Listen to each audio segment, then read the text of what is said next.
Welcome to the Outbreak board game tutorial. After placing the map, shuffle and place the Doom cards, Fortune cards and Skill cards. Add tokens to the Survivor Day Tracker and Experience Tracker. Place all resource tokens in the stores. Next we build the Zombie Horde deck. Consult the Horde deck table to find the number of each level of hordes to add to the deck. Separate the zombie hordes by level 1 to 6, then draw the required numbers of each level. Combine all these hordes into one deck and shuffle. Now take the level 1 final encounters and randomly draw and add 1 to the bottom 8 cards of your new horde deck.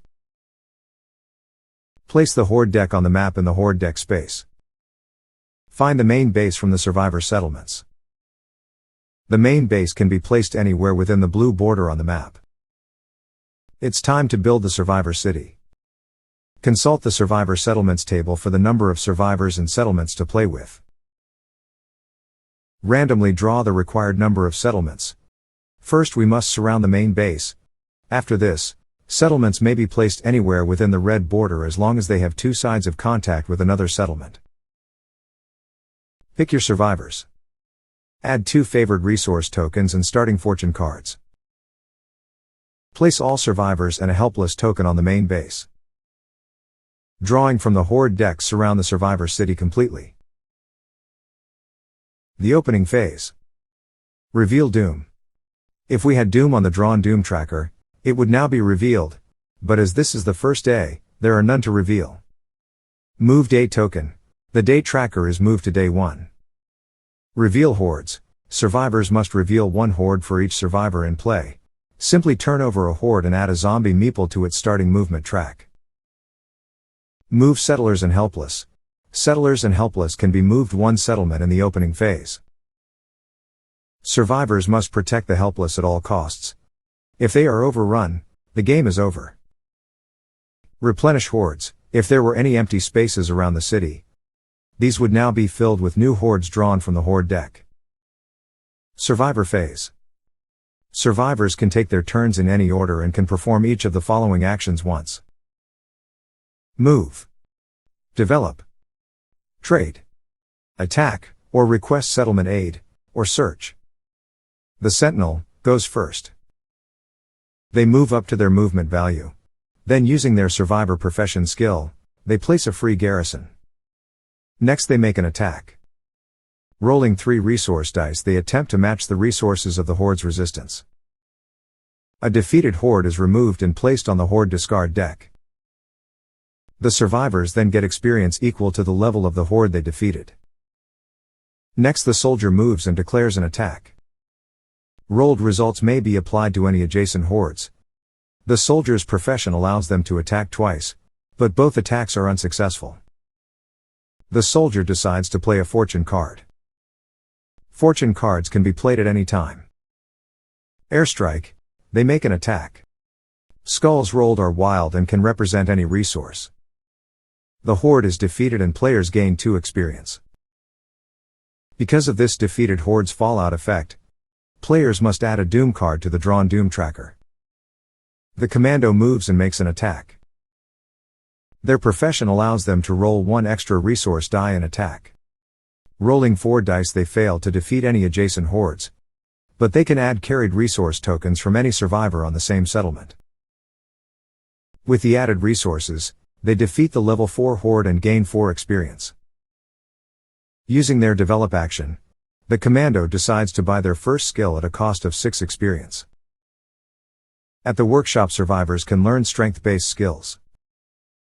They draw 3 strength skills and choose 1 to keep. The diplomat moves to the garage.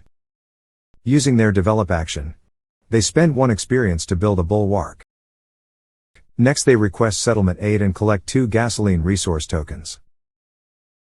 With their movement of 2, they move to join the other survivors at the workshop. Because of their profession, the diplomat can request settlement aid twice, so they collect a trap defense token for use later on. Survivors can also trade resources with one another on the same settlement. On certain days, on the day tracker, settlers will appear at the main base. Settlers move 1 settlement in each opening phase, and when they eventually reach an open space, Players can choose to build any new settlement. When a new settlement is built, all survivors gain a fortune card. Zombie phase. Let's quickly cover a zombie horde hex. Here you'll find its contamination. An effect applied to the game immediately. Its movement tracker. Its fallout, an effect applied to the survivor who defeats it. And its level and experience reward. Reference the icon key for all effect explanations. Movement. Move all zombie meeples one space along their movement tracker. In this example, the screaming horde is about to move.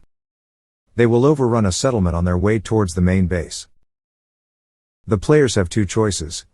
They can let the attacking horde overrun the garage unopposed, or they can let it overrun the workshop, granting them a defense roll. A defense roll is the same as an attack roll, but the results cannot be split to affect other adjacent hordes. The sentinel would roll 3 resource dice, but the constructed watchtower grants an extra die in defense. The sentinel rolls but is unsuccessful in defeating the horde. The watchtower is removed and the survivor is pushed back and takes 1 wound.